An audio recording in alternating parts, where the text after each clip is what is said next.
Hi hello నమస్తే. నేను కృష్ణాంజనేయులు. మాజీ ముఖ్యమంత్రి వైఎస్ఆర్ కాంగ్రెస్ పార్టీ అధినేత వైఎస్ జగన్మోహన్ రెడ్డి అమరావతి రాజధాని విషయంలో తన వైఖరిని సుస్పష్టం చేశాడు. మళ్ళీ వైఎస్ఆర్ కాంగ్రెస్ పార్టీ అధికారంలోకి వస్తే అమరావతి రాజధాని కొనసాగించబోను అనేటువంటి విషయాన్ని కుండబద్దలు కొట్టినట్టు ఈ రోజున ఆయన మీడియా ముఖంగా వెల్లడించాడు. ఆయన చెప్పినటువంటి విషయము, అమరావతి రాజధాని మేము అధికారంలోకి వస్తే కొనసాగేది లేదు అనేటువంటి విషయం స్పష్టంగా ఉంది అనేటువంటిది నాకు అర్థమైనటువంటి అంశం. ఎందుకు అనంటే ఆయన చెప్పినటువంటి విషయంలో ముఖ్యమంత్రి ఎక్కడ కూర్చుంటే అదే రాజధాని, ప్రత్యేకంగా రాజధాని ఎక్కడుంది? అదేవిధంగా రాజ్యాంగంలో రాజధాని అనేటువంటిది ఉందా? ఇవన్నీ తను ప్రతిపక్ష నాయకుడిగా ఉన్నప్పుడు విశాఖపట్నంలో పాలనా రాజధాని ఉండాలి, అమరావతిలో అసెంబ్లీ మాత్రమే ఉండాలి, కర్నూలులో హైకోర్టు ఉండాలి, పరిపాలన అదే జ్యుడిషియల్ క్యాపిటల్, ఇలాగా మాట్లాడినప్పుడు ప్రతిపక్షంలో ఉన్నప్పుడు ఏవైతే మాట్లాడాడో ఇప్పుడు ఆయన అదే మాట్లాడాడు. అంతకుముందు ఆయన ముఖ్యమంత్రిగా ఉన్న సమయంలో మాట్లాడినటువంటి మాట. ఎందుకు ఇక్కడే రాజధాని, ఎందుకు ఎక్కడైనా ఉండొచ్చు కదా, నేను ఎక్కడ కూర్చుంటే అక్కడే కదా అని ఆ రోజు ఆయన మాట్లాడింది అదే ముఖ్యమంత్రిగా ఉన్నప్పుడు. ఇప్పుడు ఆయన అదే మాట్లాడుతున్నాడు. అంటే అర్థం ఏంటి?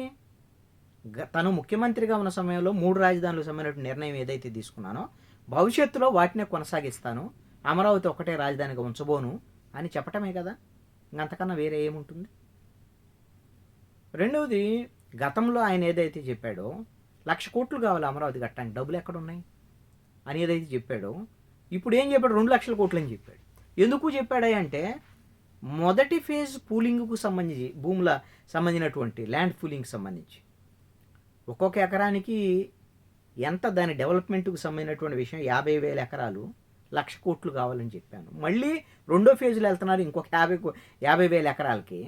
ఇప్పుడు 20,000 ఎకరాలు ఒక దశలో తీసుకుంటున్నారు. ఇది కొనసాగిద్దని కూడా చెప్పారు. కాబట్టి ఇంకొక 1,00,000 కోట్లు కావాలంటే 2,00,000 కోట్లు కావాలి. ఏడ నుంచి వస్తాయి డబ్బులు? మన దగ్గర మనం కట్టలేనటువంటి పరిస్థితి ఉంటుంది. కాబట్టి ఇది పూర్తి కాదు, ఈ విధంగా నిధులు రావు అనేటువంటి విషయాన్ని జగన్మోహన్ రెడ్డి మళ్ళీ కూడా అదే విషయాన్ని చెప్పాడు. ఇక అమరావతికి సంబంధించి కృష్ణానదికి సంబంధించినటువంటి పరివాహక ప్రాంతం, ఇలాంటి అంశాల మీద కూడా ఆయన చాలా మాట్లాడాడు. అవన్నీ కూడా నారాయణ దాని మీద ఉన్నటువంటి విషయాన్ని కొంత క్లారిఫికేషన్స్ ఇచ్చాడు. అంటే జగన్మోహన్ రెడ్డి రాజధానికి సంబంధించినటువంటి విషయంలో వైసీపీ యొక్క వైఖరి అంటే జగన్మోహన్ రెడ్డి వైఖరేగా. జగన్మోహన్ రెడ్డి చెప్పిందే వైసీపీ వైఖరి. ఇప్పుడు జగన్మోహన్ రెడ్డి చెప్పాడు రాజధానికి సంబంధించినటువంటి విషయం. ఇప్పుడు క్లారిటీ రావాల్సింది ఎవరికి? ఆంధ్రప్రదేశ్ ప్రజలకి. తెలుగుదేశానికో జనసేనకో బీజేపీకో కాదు క్లారిటీ రావాల్సింది. ఎందుకంటే తెలుగుదేశం జనసేన బీజేపీ కూటమి అమరావతి రాజధాని కావాలని వాళ్ళు ఎన్నికల ఎజెండాకి వెళ్ళారు. జగన్మోహన్ రెడ్డి అలా చేస్తున్నాడని అన్నారు. జగన్మోహన్ రెడ్డి 3 రాజధానులన్నీ ఎన్నికలకు వెళ్ళాడు. వాళ్ళు ఓడిపోయారు, వీళ్ళు గెలిచారు కాబట్టి వీళ్ళు అమరావతి రాజధానికి సంబంధించిన నిర్మాణం చేస్తున్నారు. మరి ఇప్పుడు ఓడిపోయాడు కాబట్టి జగన్మోహన్ రెడ్డి సమీక్ష చేసుకొని మరి అమరావతి విషయంలో మనము అలా మాట్లాడాం కాబట్టి ఆ రోజున అమరావతి విషయంలో 3 రాజధానులు అన్నాం, అమరావతిని పడకన పడేశాము అనేటువంటి దాని మీద ప్రజలు మమ్మల్ని తిరస్కరించారు అనేటువంటి అంశంలో ఏదైనా ఒకవేళ అతను సమీక్ష చేసుకొని అమరావతి విషయంలో మళ్ళీ అమరావతి కొనసాగిద్ది, 3 రాజధానులు ఉండబోవు అని ఏమైనా వెనక్కి వెళతాడేమో ఈ నిర్ణయంలో అని అందరూ అనుకున్నారు. ఈ మధ్యకాలంలో ఒక కాంక్లేవ్ జరిగింది. విజయవాడలో జరిగినటువంటి కాంక్లేవ్లో సజ్జల రామకృష్ణారెడ్డి మాట్లాడినప్పుడు, మేము రాజధాని విషయంలో ఇక్కడే కొనసాగుతుంది కదా, అది మేము వస్తే మారుస్తామని ఎప్పుడు చెప్పాము, అది ఏదైనా మాట్లాడాడు. అంటే అమరావతికి మేము గతంలో అలా అనుకున్నాం 3 రాజధానులు, ఇప్పుడు వ్యతిరేకం కాదు అనేటువంటి విధంగా సెన్స్ వచ్చే విధంగా మాట్లాడాడు. అంటే అందరూ అనుకున్నారు ఒకవేళ వైఖరి మారిపోయి ఉంటుంది, జగన్మోహన్ రెడ్డి వైఖరి కూడా మారి ఉండొచ్చు, వైసీపీ వైఖరి కూడా మారి ఉండొచ్చు, ఎందుకంటే ఓడిపోయారు కాబట్టి అని అందరూ అనుకున్నారు. తీరా ఇప్పుడు వచ్చాక జగన్మోహన్ రెడ్డి ఒక స్పష్టత ఇచ్చిన తర్వాత ఒక క్లారిటీ వచ్చేసింది. అయితే మరి జగన్మోహన్ రెడ్డి ఒక విధంగా ఏమైనా అనుకొని ఉండొచ్చు. ఎందుకనంటే వీళ్ళు ఎలాగో రాజధాని నిర్మించలేరు, అది మధ్యలోనే ఆగిపోయేటువంటి పరిస్థితులు ఉంటాయి. ఎందుకంటే 3 ఏళ్ళు, ఇంకా 3 ఏళ్లే ఉంది, ఇప్పుడు మొదలుపెట్టారు. ఈ మధ్యలో వర్షాకాలం వస్తుంది, మళ్ళీ ఇవన్నీ వస్తూ ఉంటాయి, మళ్ళీ పనులు పూర్తి స్థాయిలో కొనసాగవు కాబట్టి వాళ్ళు పూర్తి చేయలేరు. కాబట్టి ఇన్ని లక్షల కోట్లతో ఈ వ్యవహారం ఇవన్నీ కూడా ఫండింగ్ ఇబ్బంది ఉంటుంది. కాబట్టి దీని మీద కేవలం ఒక ప్రాంతానికి సంబంధించినటువంటి వాళ్ళే అనుకూలంగా ఉన్నారు, మిగతా ప్రాంతాల వాళ్ళు వ్యతిరేకంగా ఉన్నారు అనేటువంటి ఒక భావన జగన్మోహన్ రెడ్డిలో ఉండి ఉండొచ్చు. ఒక అమరావతి వరకే డెవలప్మెంట్ జరుగుతుంది, ఈ రాజధాని అంటే ఈ ప్రాంతం వరకే, మరి రాయలసీమ ఉత్తరాంధ్రలో దీని మీద వ్యతిరేకత ఉందని ఏమైనా జగన్మోహన్ రెడ్డికి రిపోర్ట్లు ఉన్నాయేమో తెలియదు. అందుకోసమనే జగన్మోహన్ రెడ్డి రాజకీయపరమైనటువంటి అన్ని ఆలోచనలతోనే చెప్పుంటాడని నేను అనుకుంటున్నాను. అంత అనాలోచితంగా ఒక పార్టీ అధ్యక్షుడు మళ్ళీ మేము అదే అంశంలో కట్టుబడి ఉన్నామనేటువంటి విధంగా ఆ క్లారిటీ వచ్చేటువంటి విధంగా మాట్లాడాడు. ఇంత పెద్ద విషయాన్ని అంత ఏదో సరదాగా ఏదో అనామత్తుగా మాట్లాడతారని నేను అనుకోను. ఒక క్లారిటీతోనే మాట్లాడి ఉండొచ్చు అని అనుకుంటున్నా. మరి ఇది వైఎస్ఆర్ కాంగ్రెస్ పార్టీకి నష్టమా లాభమా అనేటువంటిది కూడా చాలా కీలకమైనటువంటి అంశం. నేనేమనుకుంటున్నా అంటే 151 నుంచి 175కి పోవాలనుకున్నాడు, కానీ ఘోరంగా ఓడిపోయి 11కి మిగిలాడు. దీనికి అనేకమైనటువంటి కారణాలు, కర్నూలు చావుకు 100 కారణాలు అన్నట్టుగా అనేకమైన కారణాలు ఉండుండొచ్చు. దాంట్లో అమరావతి కూడా ఒక టాప్ 10 పాయింట్స్లో 10 ముఖ్యమైనటువంటి మొదటి 10 పాయింట్లలో అమరావతి రాజధానికి సంబంధించినటువంటి అంశం కూడా కీలకం వైసీపీ ఓడిపోవటానికి అని నేను అనుకున్నటువంటి విషయం ఇది. ఎందుకంటే 3 రాజధానులని బొక్కబోర్లా పడ్డాడు, కోర్టు అంగీకరించలేదు, ఏమీ లేదు, 3 రాజధానులు చేయలేకపోయాడు అనే దాని మీద మరి ఇప్పుడు జగన్మోహన్ రెడ్డి ఈ అమరావతి అనేటువంటి విషయము మనం దీన్ని వ్యతిరేకించినా సరే రేపు పొద్దున గెలవచ్చు అనేటువంటి ఆయన దగ్గరికి ఏమైనా ఉందేమో తెలియదు. ఆయన అభిప్రాయం ఏంటో మనకు తెలియదు, ఏ ఉద్దేశంతో వెళ్తున్నాడో తెలియదు. లేదు అంటే మళ్ళీ కూడా బొక్కబోర్లా పడతాడేమో కూడా తెలియదు, ఓడిపోవచ్చు. అయితే ఇప్పుడు జగన్మోహన్ రెడ్డి మాట్లాడినటువంటి మాటలను బట్టి ఒకవేళ వైసీపీకి లాభం జరిగిందా నష్టం జరిగిందని ఎప్పుడు చెప్పగలం? మళ్ళీ ఎన్నికలే, ఇప్పుడు చెప్పలేం కదా.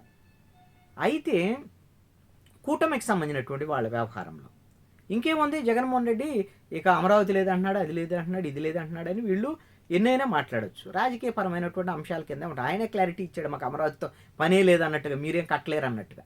ఇప్పుడు కూటమి చేయాల్సినటువంటి పని ఏంటి? నిజంగా ఈ అమరావతి అనేటువంటిది సాధ్యమయ్యేటువంటి పనే. ఎప్పుడైతే ఈ మాటల్లో చెప్తున్నారో ఇది సెల్ఫ్ సస్టైన్ ప్రాజెక్టు, దీన్ని నిర్మించగలము, రేపు 29 లోపులో మేము ఒక స్ట్రక్చర్ తీసుకొస్తాము, నిర్మాణ పనులు కూడా పూర్తవుతాయి అని ఏదైతే మాటలు చెబుతున్నారో ఆ మాటలన్నీ ఆచరణ రూపంలోకి తీసుకొచ్చేటువంటి విధంగా, బిల్డింగ్స్ కంప్లీట్ చేసేటువంటి విధంగా, ఇన్ఫ్రాస్ట్రక్చర్ రోడ్లన్నీ డెవలప్ చేసేటువంటి విధంగా, మొదటి దశ ల్యాండ్ పూలింగ్ ఇచ్చినటువంటి ప్లాట్లు వాళ్ళకి డెవలప్ చేసినటువంటి ప్లాట్లు ఇచ్చేటువంటి విధంగా, రెండో దశ ల్యాండ్ పూలింగ్ సంబంధించినటువంటి వాళ్ళ ప్లాట్లు డెవలప్ చేసి ఇచ్చేటువంటి విధంగా 2029 లోపులో జరిగి వాళ్ళు సాటిస్ఫై అయితే ఖచ్చితంగా ఇది వైఎస్ఆర్ కాంగ్రెస్ పార్టీకి నష్టమైంది, కూటమికి లాభం అవుతుంది. ఒకవేళ వీళ్ళు చేయలేనటువంటి పరిస్థితి ఉంటే ఒక దశ వరకు చేసేసి ఇంకా మళ్ళీ మాకు అధికారం ఇస్తే మేము చేయగలం అనేటువంటి విధంగా మాట్లాడితే అది వీళ్ళ మీద నమ్మకం ఉంటుందా లేదా చెప్పలేనటువంటి పరిస్థితి వస్తుంది. జగన్మోహన్ రెడ్డి మళ్ళీ ఇదే చెప్తాడు, నేను 3 ప్రాంతాలు అభివృద్ధి చేస్తాను అది ఇది అనేటువంటి విషయాన్ని మళ్ళీ చెప్తాడు. ఇది ఇప్పుడు అలా కాదు, ఇప్పుడు వీళ్ళు చూసారా, ఇప్పుడు 5 ఏళ్ళు అవకాశం ఇస్తే 2 గవర్నమెంట్లు ఉన్నాయి, డబుల్ ఇంజిన్ సర్కారే కదా, మరి కేంద్రం సహకరించలేదు, ఏం చేయలేదు, రేపొద్దున కేంద్రం కూడా సహకరించదు, మనకు నిధులు ఎలా వస్తాయి, ఏ విధంగా చేయగలం? అందుకని నేను చెప్తున్నాను ఇది ఇక్కడే డబ్బులు పెట్టడం కరెక్ట్ కాదు, మిగతా ప్రాంతాలన్నీ డెవలప్ అవ్వాలని మళ్ళీ అది చెబుతాడు ఎన్నికల్లో. కాబట్టి వీళ్ళకు ఉన్నటువంటి ఒకటే పరిష్కారం, జగన్మోహన్ రెడ్డి అలా అన్నా ఇలా అన్నాడు అని వీళ్ళు ఎన్ని రాజకీయ విమర్శలు చేసినా ప్రయోజనం లేదు. జగన్మోహన్ రెడ్డి క్లారిటీగా ఉన్నాడు, అతను కుండ బద్దలు కొట్టాడు, తను పట్టిన కుందే 3 కాళ్ళు, ఈ అమరావతి ఒక్కటి కాదు, మేము ఎక్కడ కూర్చుంటే అక్కడే రాజధాని చెబుతున్నాడు. దానికి ప్రజలు అంగీకరిస్తారా లేదా అనేది రేపు పొద్దున ఎన్నికల్లో తేలి.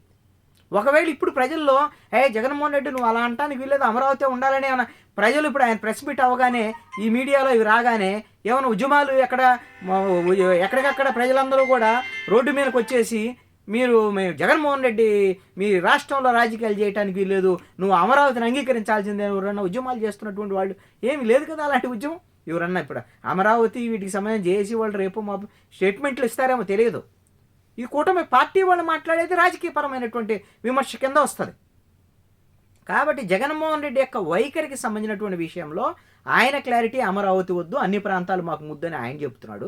అది డెవలప్మెంట్ కోసం ఈ రాజధానులు మరి పెట్టేంత మాత్రాన డెవలప్మెంట్ ఏం కాదు. అది కరెక్ట్ కాదు అనేటువంటిది ఒక వాదన. ఆయన కరెక్ట్ వాదన అని అంటున్నాడు. కాబట్టి కూటమి దీన్ని ఛాలెంజ్గా తీసుకొని జగన్మోహన్ రెడ్డి అమరావతి వద్దంటున్నారు కాబట్టి మేము అమరావతి కావాలన్నా అమరావతిని డెవలప్ చేస్తాం, విశాఖపట్నాన్ని డెవలప్ చేస్తాం, రాయలసీమను కూడా డెవలప్ చేస్తామని గిన వీళ్ళు ఈ 3.5 సంవత్సరాల్లో గిన చూపించగలిగితే జగన్మోహన్ రెడ్డిని ఓడించేదానికి అవకాశం ఉంటుంది. లేదు అని అంటే అమరావతి కాదన్న జగన్మోహన్ రెడ్డి కూడా భవిష్యత్తులో గెలిచేదానికి అవకాశాలు ఉండొచ్చేమో చెప్పలేము.